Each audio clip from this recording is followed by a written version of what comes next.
a volta da tributação sobre a gasolina e o etanol, um retorno que era considerado essencial para recompor o rombo nos cofres públicos por uma parte do governo. Um retorno que, segundo outra ala do PT, deveria ter sido novamente adiado para evitar o impacto inflacionário e não prejudicar a popularidade do presidente. Uma queda de braço que resultou em uma volta parcial dos impostos. Eu sou a Aline Pellegrini e esse aqui é o Durma Com Essa, o podcast de notícias do Nexo.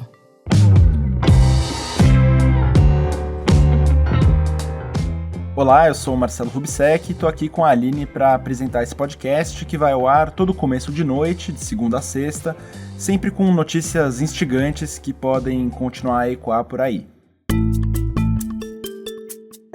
Quarta-feira, 1º de março de 2023, dia em que começa a valer a reoneração parcial do Imposto Federal PIS/COFINS sobre os combustíveis. O aumento é de 47 centavos por litro para a gasolina e de 2 centavos para o etanol. A volta da cobrança dos impostos federais é parcial em comparação ao que era cobrado até 2022. A alíquota vale por 4 meses e vence no final de junho. Nessa quarta-feira, a ministra do Planejamento, Simone Tebet, disse que o retorno da cobrança dos tributos federais sobre a gasolina e o etanol mostra que o governo fez um equilíbrio dentro do que é possível. Ela disse que entende que, sob a ótica inflacionária, o governo fez o dever de casa. Segundo o jornal Folha de São Paulo, representantes do governo negociaram com o comando da Petrobras uma redução dos preços nas distribuidoras para aliviar o peso da volta dos tributos federais sobre a gasolina e o etanol. Na terça-feira, a estatal anunciou que vai reduzir o preço da gasolina e do diesel para as distribuidoras também a partir dessa quarta. O preço médio da gasolina vai passar de R$ 3,31 para R$ 3,18 por litro. O do diesel vai passar de R$ 4,10 para R$ 4,02 por litro. A medida ajuda a compensar a reoneração dos combustíveis. Em nota, a Petrobras disse que as reduções buscam um equilíbrio dos preços da estatal aos mercados nacional e internacional. A ABICOM, a Associação Brasileira dos Importadores de Combustíveis, afirma que a Petrobras tem vendido a gasolina a preços 7% mais altos que a paridade internacional, o que indicava que haveria uma margem para que a estatal reduzisse os valores praticados nas refinarias, suavizando esse impacto de uma elevação de impostos para os consumidores. Mesmo com essa ajuda da Petrobras, se espera um aumento no preço da gasolina na bomba. Então, Marcelo, como saber o tamanho desse aumento? É só fazer a conta do aumento da tributação menos a redução da Petrobras? Não necessariamente, Aline. O preço dos postos não é tabelado, então o repasse não é exatamente previsível. Para o Sinqopetro, o Sindicato dos Revendedores de Combustíveis, a gasolina deve subir 34 centavos por litro nos postos. Já a previsão da ABICOM é de que o preço da gasolina vai aumentar 25 centavos por litro. A análise considera o cálculo da mistura de 27% de etanol na gasolina que os postos vendem. Na terça-feira, antes mesmo do anúncio dos valores, alguns consumidores já relatavam aumento nos postos. Para a CNN Brasil, o secretário nacional do consumidor, o Adi Damus, disse que o governo federal vai fazer uma operação em postos de combustíveis se houver aumento excessivo de preços. O Procon também anunciou que está fiscalizando e notificando estabelecimentos que estão cobrando valores abusivos pela gasolina e pelo etanol. Segundo o Ministério da Fazenda, o imposto menor para biocombustíveis e maior para o combustível fóssil busca um equilíbrio entre a prioridade financeira e a ambiental do governo. Os impostos federais sobre diesel, biodiesel, gás natural e o gás de cozinha continuam zerados até o fim de 2023. Já o GNV, o gás natural veicular, e o querosene de aviação vão ter a desoneração prorrogada por mais 4 meses. A reoneração parcial da gasolina e do etanol foi publicada como medida provisória, por isso quem vai decidir o futuro da tributação dos combustíveis é o Congresso. Os parlamentares vão votar em julho para definir se a reoneração deve ser total. Além da reoneração, o governo anunciou na terça-feira que vai criar um imposto sobre exportações do petróleo bruto. O tributo, que vai também durar 4 meses a princípio, vai ter uma alíquota de 9,2%. Esse tributo foi criado para aumentar a arrecadação total dos impostos sobre os combustíveis, que estava prevista para 2023, para compensar a perda com a reoneração parcial. Essa decisão foi mal recebida pelo setor de petróleo, que avaliou que esse tributo pode comprometer a rentabilidade de projetos e arrisca a continuidade da exploração do petróleo. O IBP, o Instituto Brasileiro de Petróleo e Gás, por exemplo, diz que o aumento na taxação compromete a competitividade do produto brasileiro no médio e longo prazo e arrisca manchar a credibilidade do país no mercado internacional. Os tributos federais sobre os combustíveis estavam zerados desde 2022 por uma decisão do governo de Jair Bolsonaro, que usou a medida para frear a inflação durante a tentativa de reeleição. A medida foi considerada eleitoreira pela maioria dos analistas políticos. Petrobras, estamos em guerra. Petrobras, não aumente mais o preço dos combustíveis. O lucro de vocês é um estupro, é um absurdo. Vocês não podem aumentar mais o preço do combustível. Você ouviu aí o Bolsonaro em uma live em maio de 2022. Às vésperas da eleição, o então presidente pressionava por uma redução dos preços dos combustíveis. No primeiro semestre de 2022, o Congresso aprovou o corte de impostos federais sobre os combustíveis, que deveria durar até o fim de 2022. Com isso, o governo federal deixou de arrecadar contributos sobre esses produtos. Nós começamos a fazer gestão no sentido de recompor as receitas que foram prejudicadas com as decisões tomadas por ocasião do processo eleitoral por um governo que visava reverter um quadro desfavorável, quadro que lhe desfavorecia, e tentando reverter esse quadro com medidas demagógicas de última hora que prejudicaram muito a sustentabilidade fiscal do país para o ano de 2023. Você ouviu aí o ministro da Fazenda, Fernando Haddad, falando na terça-feira sobre a volta da tributação da gasolina e do etanol. A desoneração dos combustíveis tem um impacto sobre as contas públicas. Ao abrir mão de taxar a gasolina e o etanol, o governo deixa de arrecadar cifras bilionárias. A manutenção da isenção dos tributos até o final de 2023 custaria mais de 28 bilhões para os cofres públicos, segundo uma conta do próprio Ministério da Fazenda. Isso equivale, por exemplo, a quase 3 vezes o montante destinado ao Minha Casa Minha Vida em 2023. Reverter as isenções tributárias dadas pelo governo Bolsonaro é uma das estratégias do Haddad para arrecadar mais e melhorar as contas públicas. Durante o período de transição, o ministro defendeu que as isenções tributárias sobre combustíveis não fossem renovadas, justamente por causa do impacto fiscal. Mas quando o Lula assumiu a presidência em 1º de janeiro de 2023, ele publicou uma medida provisória prorrogando as desonerações.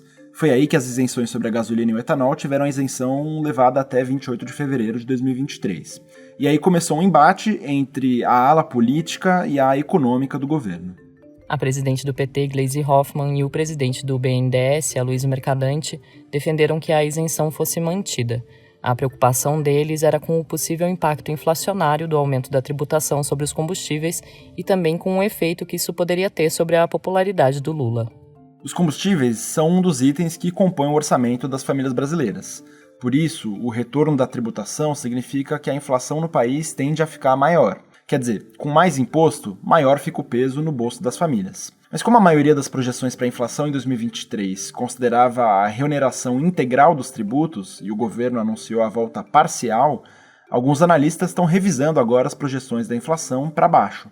Por outro lado, a tributação dos combustíveis suscita a discussão sobre quais parcelas da população são beneficiadas com o imposto mais baixo.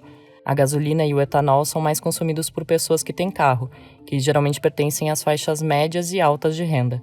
Por isso, a política de desoneração tende a beneficiar essas parcelas da população, e não famílias de baixa renda, que, por sua vez, não têm o mesmo acesso a veículos.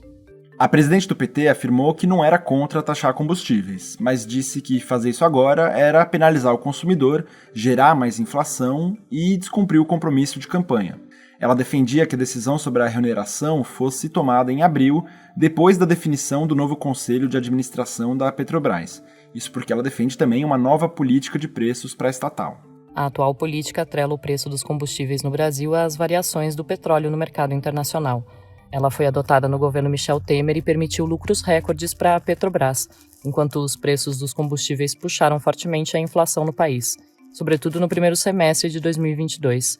Assim como a Gleisi, o presidente Lula também critica a atual política de preços da Petrobras e já chegou a dizer que era preciso abrasileirar o valor dos combustíveis. Para alterar essa política, o governo pretende fazer mudanças no Conselho de Administração da Petrobras, como indicou a presidente do PT. Esse conselho é formado atualmente por 6 indicados do governo anterior. Nessa quarta-feira, o governo anunciou que a Assembleia de Acionistas, que vai eleger o colegiado, foi adiada para o dia 27 de abril. Segundo o jornal Folha de São Paulo, o governo quer mais tempo para alinhar o perfil do colegiado para garantir a aprovação das mudanças na política de preços. O Partido Novo defendia o fim do uso de dinheiro público para custear legendas e campanhas. Mas em convenção nacional, na terça-feira, a sigla aprovou o uso do fundo partidário. A Isadora Rupp escreveu sobre o tema. Isadora, por que o Novo decidiu usar agora esses recursos? Depois da Convenção Nacional do Partido na terça-feira, o Novo soltou uma nota dizendo que o uso do fundo partidário é, abre aspas, algo fundamental para a democracia interna, a competitividade e a expansão da sigla no atual contexto da política brasileira, fecha aspas. No evento, 85% dos membros da Executiva Nacional do partido votaram a favor do uso do recurso público, que é conhecido popularmente como fundão. O fundo partidário foi criado em 1965 pela primeira lei orgânica dos partidos políticos e é uma forma de financiamento público dos partidos para manter suas estruturas. O valor é depositado mensalmente pelo TSE. Todos os partidos têm direito, igualmente, a 2% do total de recursos, mas a cota de cada partido é proporcional à representação parlamentar, ou seja, quanto mais deputados representam uma legenda, maior é a verba que ela recebe. No caso Novo, o valor que vai ser utilizado é de R$ 1 milhão por mês, que se refere aos rendimentos do valor do fundo principal. Segundo o TSE, a parcela do fundo partidário para o partido é de 2,3 milhões. A expansão da sigla é um aspecto fundamental para o Novo começar a usar o fundo partidário. O partido perdeu bancada de 2018 para cá. Passou de 8 para 3 deputados na Câmara. E Isadora, como essa mudança pode impactar o partido? Apesar de o uso ser visto como uma contradição por eleitores e por ex-filiados como o ex-presidente da sigla, o João Amoedo, o recurso é necessário para manter o funcionamento da democracia. O uso do financiamento público também é uma forma menos elitista do que atrelar a política ao autofinanciamento privado, porque aí só participa e concorre quem tem dinheiro. E essa era a bandeira do Novo. O fato de o partido não usar o fundo partidário sempre foi colocado como uma vantagem, inclusive na campanha eleitoral em 2022, quando o Felipe Dávila concorreu à presidência e teve 0,47% dos votos. Segundo os cientistas políticos com quem eu conversei, a utilização do fundo partidário pelo Novo, à primeira vista, pode parecer uma incoerência, mas sinaliza que o partido entendeu melhor o funcionamento da política, porque foi uma decisão pragmática. O partido percebeu que é necessário ter recursos financeiros para manter os diretórios municipais, além de lançar nomes mais fortes à presidência da República, como o do governador de Minas Gerais, o Romeu Zema. Os cientistas políticos também me disseram que alguns eleitores raiz do Novo podem, sim, não apoiar mais o partido e seus candidatos por causa do uso do fundo partidário, mas a tendência é que o partido ganhe mais espaço com o uso dos recursos, pois hoje o contexto político é totalmente diferente de 2016 e 2018, quando o partido concorreu em um contexto favorável à antipolítica. Valeu, Isadora. O texto dela você lê em nexojornal.com.br. Você sabia que o Nexo é um jornal por assinatura e sem publicidade? Assinando o Nexo, você apoia o Durma Com Essa e tem acesso a todo o nosso conteúdo, além de newsletters exclusivas. Na descrição desse episódio tem um link para você fazer isso com um desconto especial para quem escuta o podcast.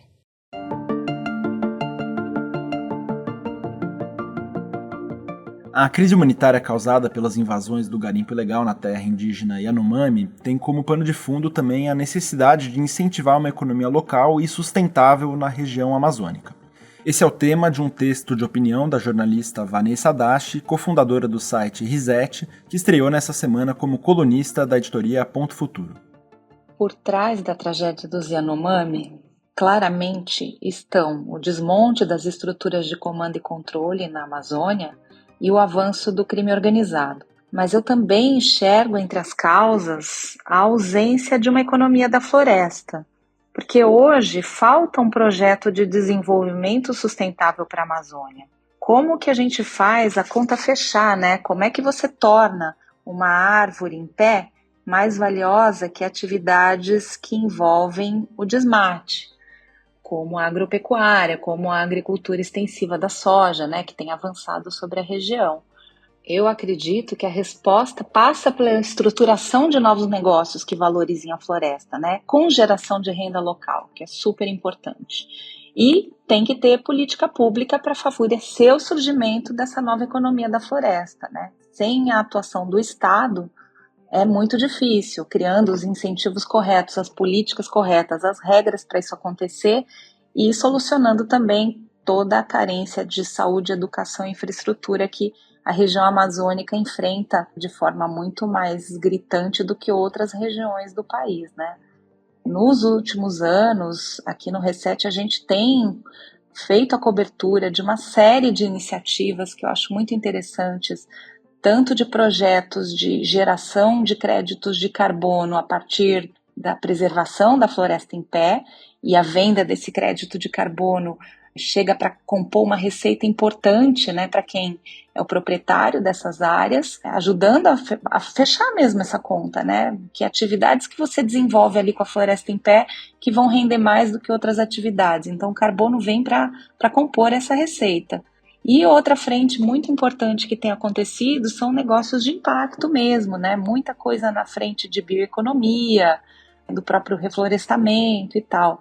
Então, acho que o setor privado tem olhado para isso, talvez ainda não com o ímpeto que a gente precisa, né, em escala, mas tem surgido iniciativas importantes, tem um interesse crescente. O texto dela você lê em nexojornal.com.br/ponto-futuro. Do retorno parcial da cobrança de tributos federais sobre a gasolina e o etanol, passando pela decisão do Partido Novo de usar o fundo partidário e terminando com a necessidade de uma economia da floresta no território Yanomami, durma com essa.